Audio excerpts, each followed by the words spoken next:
Assalamualaikum warahmatullahi wabarakatuh. Sekarang kami berada di Benteng Kota Bate, benteng yang dibangun oleh Sultan Iskandar Muda. Untuk mengetahui kisah lengkapnya, simak video ini sampai habis.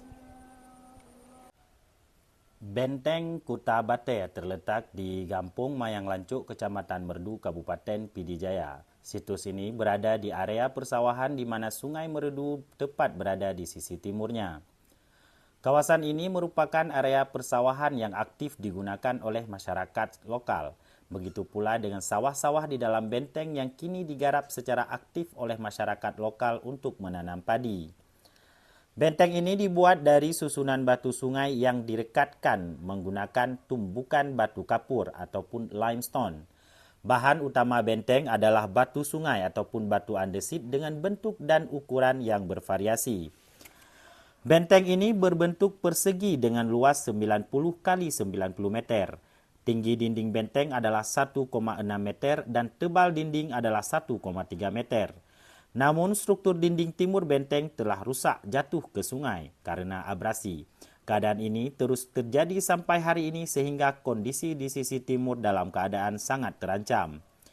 Di sisi timur benteng juga terdapat struktur persegi dengan luas 4 meter dengan tinggi 3 meter. Struktur ini juga dibuat dari batu sungai atau batu andesit yang direkatkan menggunakan semen dari batu kapur. Masyarakat setempat menyebutnya sebagai medad. Fungsinya sangat spesifik yaitu sebagai menara pantau di dalam benteng. Namun, kondisinya sangat terancam di mana di sisi timur telah runtuh akibat abrasi sungai.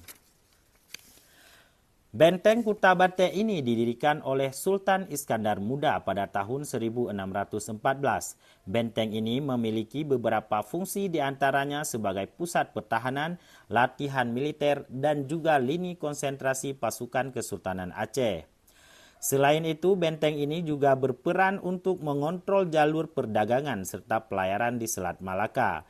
Dilihat dari bentuk dan lokasinya, benteng Kota Bate dapat menampung puluhan ribu pasukan serta menjadi tempat bagi pengarahan kekuatan Angkatan Laut Kesultanan Aceh. Dalam perjalanan sejarah, Merdu merupakan daerah dengan status di bawah perlindungan langsung Sultan Aceh. Oleh sebab itu, Merdu dijadikan sebagai tempat pengumpulan pasukan cadangan. Bekas-bekas peninggalan di sekitar benteng membuktikan bahwa benteng ini didirikan pada awal abad ke-17 Masehi. Benteng Kota Bate sekarang sudah dijadikan sebagai cagar budaya oleh pemerintah Kabupaten Pidi Jaya. Demikian Jalaluddin Usman dari Benteng Kota Bate. Assalamualaikum warahmatullahi wabarakatuh.